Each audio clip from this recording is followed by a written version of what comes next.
Hello everyone and welcome to my new video. Today I'm going to talk about something we all struggle with. Why sometimes you just can't speak English. And guess what? Even I struggle with it too. That's right, I'm a non-native speaker, just like you. I hear you, I feel your frustration, and I totally get it. You've been learning English for so long, and then when it's time to actually speak, all you can say is, "Yes, my name is Dabby." And that's it. Thank you very much. Good night.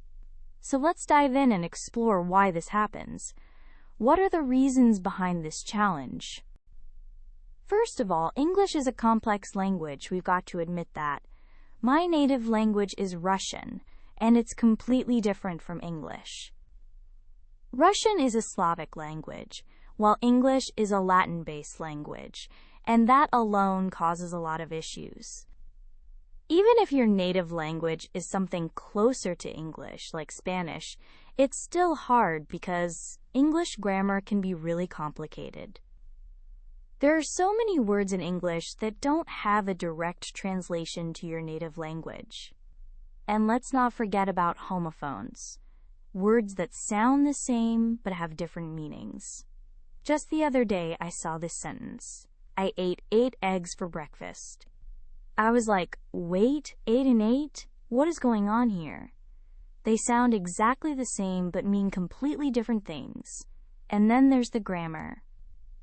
Even when you feel like you've got a handle on it, English has a way of surprising you. Sometimes, even native speakers struggle with it. I was talking to a native-speaking friend of mine. He's from the United States, a native speaker. And he said, I would have ate.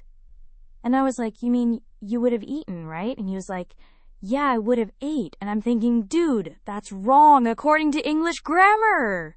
You have to say you would have eaten, not you would have ate. But here's the interesting part. Just to be sure, I went to U-English, a website I recommend if you want to check pronunciation or whether people use a certain phrase in English. And guess what? So many native speakers say, I would have ate. I was like, okay, this is pretty interesting.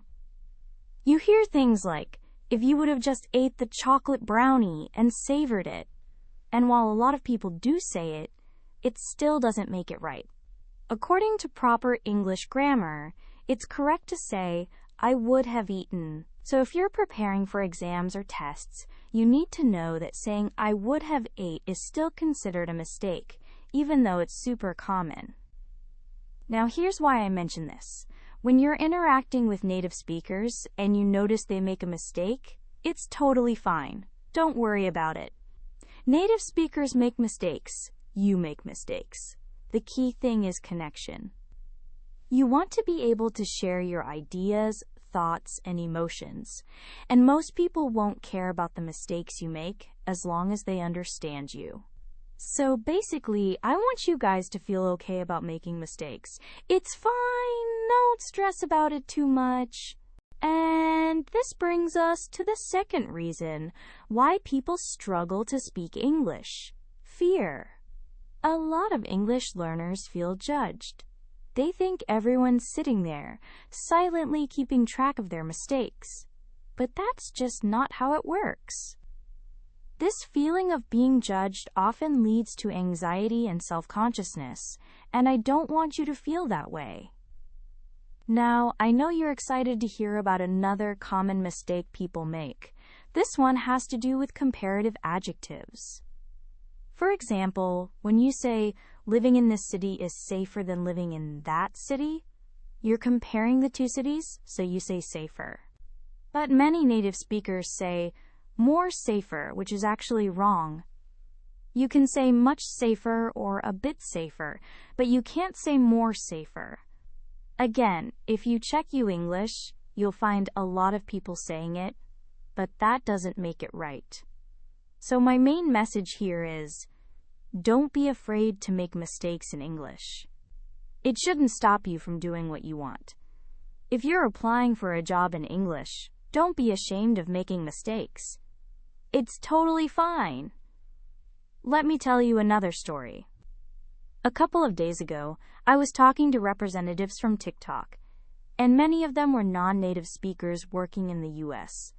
They made some mistakes while talking to me, but honestly, I didn't care at all. For me, the most important thing was connecting with them. I wanted to talk about TikTok, short videos, creators, and monetization. Whether they made mistakes or not wasn't even on my mind. Now, let's talk about one thing that really bothers people when learning English: pronunciation. I know pronunciation can drive you crazy in English because there are rules, but sometimes certain words just don't follow them.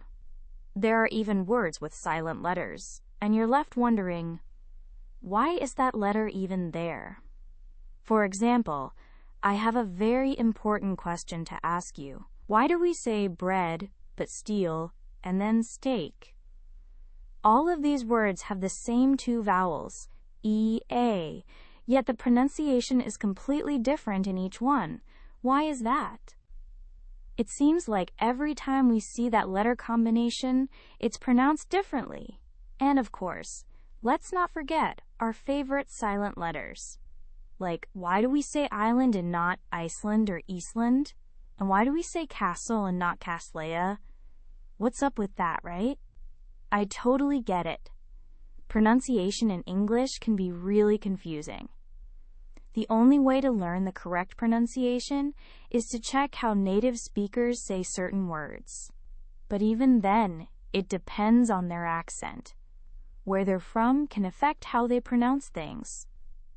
For example, someone from one part of the United States might say something differently than someone from another part.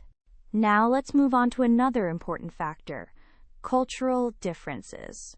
We're all different, and when we speak English, we don't want to accidentally offend anyone. That's why sometimes people feel insecure, shy, or afraid to speak English, because they're worried about these cultural differences. I understand that fear. When I moved to Mexico, I didn't speak any Spanish. Like, zero. My Spanish was basically estas. I couldn't even say that properly. But I fell in love with the culture, and that's what motivated me to stay in Mexico and improve my Spanish. So going back to English, here's a great example of cultural differences. Humor is really tied to culture, and jokes in English can be tricky to understand. I found this joke online, and I just have to share it with you. Why did the tomato turn red? Because it saw the salad dressing. Foreign. Okay, I know it's corny, but I think it's hilarious. It also helps us learn English in a fun way. The tomato turned red because it saw the salad dressing. Get it? But, in all seriousness, those are some of the main reasons why you might struggle to speak English. And I made this video to help you feel better about it. Some of the tips I've shared might help you, or maybe you'll find your own way to improve your English, and that's totally fine. We're all different, and different study methods work for different people.